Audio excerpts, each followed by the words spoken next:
Alright guys, welcome in. Part 2 of our evolution of collecting is next. Did you answer those questions I wanted in part 1? Are they in the comments? Are you taking anything from it? We were kind of all over the place in part 1. We went a little different all over the place. I'm going to bring it back in to talking about the evolution of collecting today.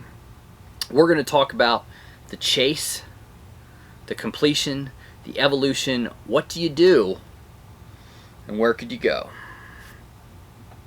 Next.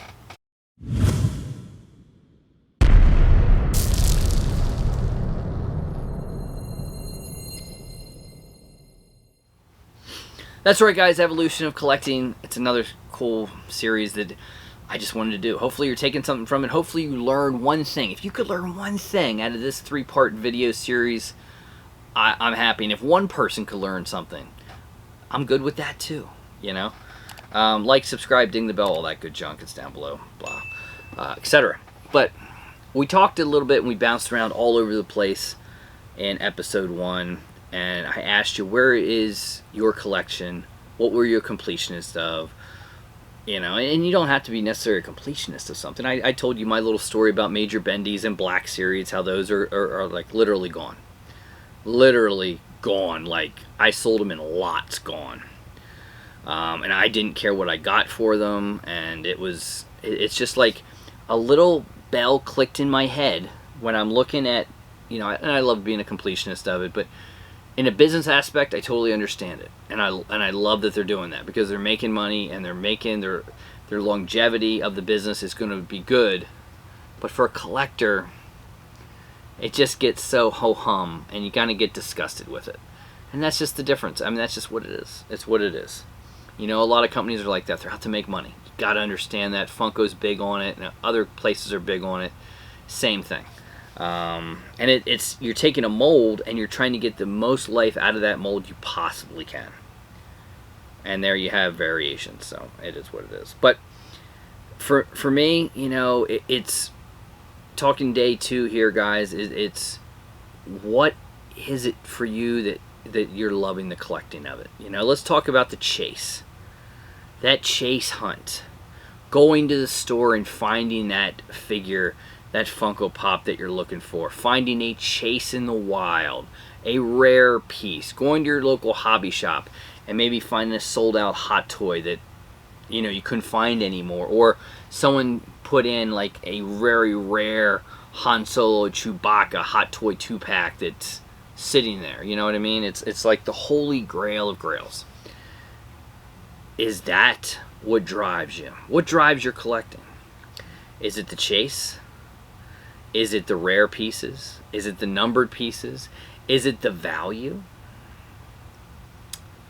You know, I think it's a little bit of everything. You know, I tell people, when you collect something, what is your enjoyment of it?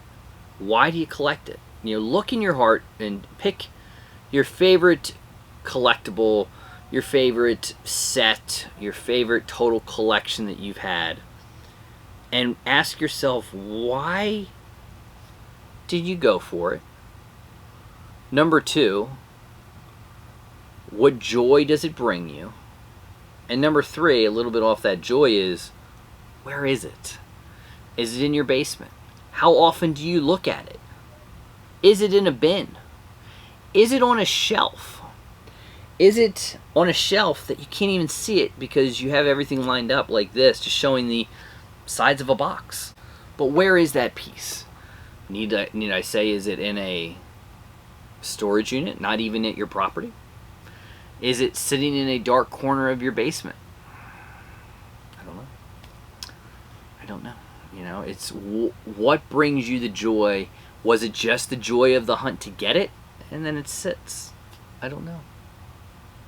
For me, there are those special pieces that no matter what will always stick around. Now, look around, right? There are some Funko Pops I would never sell. There's others I would, and there's some I definitely would, because, you know, I have a storage unit. I actually just recataloged that whole storage unit in HobbyDB. I highly implore you to do on HobbyDB. Most places going with HobbyDB these days. And going through that, you know, I downsized the collection. Not the Funkos, but I downsized Black Series. I don't need them. If I have Hot Toys, I don't need Black Series. If I have Hot Toy figures, why do I need a NECA figure? You know what I mean? The evolution of collecting. Because so many people have gone from starting at like a little figure, like a G.I. Joe, moving to something like a Funko Pop, then going to a NECA figure, a Black Series figure. Maybe you love sports and you're getting into, then you're going Enter Bay at top of the line, or you're getting into in-art, Hot Toys, statues. You know, it's the evolution. It's stepping up, you know. But what drives you? You know, what is that piece for you? For me, you know, there's a lot of different stories of my collecting. You know, sometimes it's the genre. It's, I want to try to get everything I can Back to the Future. Maybe it's the whole Funko set of Back to the Future. Maybe it's, I'd like to build a display with Christopher Nolan's Batman out of Hot Toys. Maybe it's, I want to collect every single possible Funko Pop from The Office and have them all signed. I've done it. I have it. And then it's what enjoyment is left. For me, purely, that was a 2 to 2.5 year journey for The Office Funko Pops. And it was honestly the thrill of finding one, getting it, bringing it in, and just looking at it. It brought so much joy. And then it's the search. It's that hunt. It is the hunt for certain things. To find it. I find myself doing it with Hot Toys. With older ones that are not out anymore. It's the hunt of finding it. Finding just that perfect one.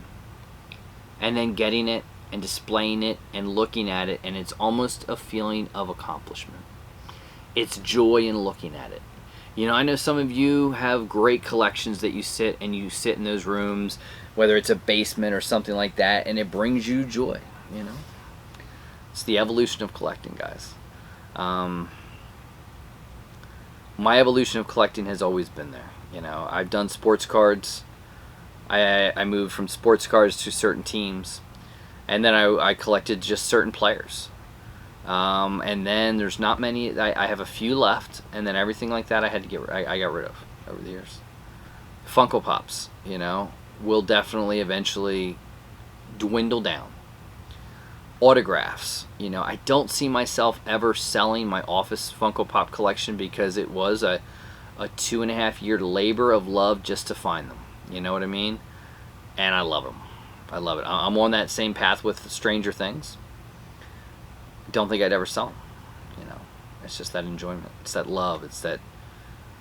It's like a trophy. You know what I mean? It's like winning that trophy. You completed it. You're there. But, you know, I always have the evolution.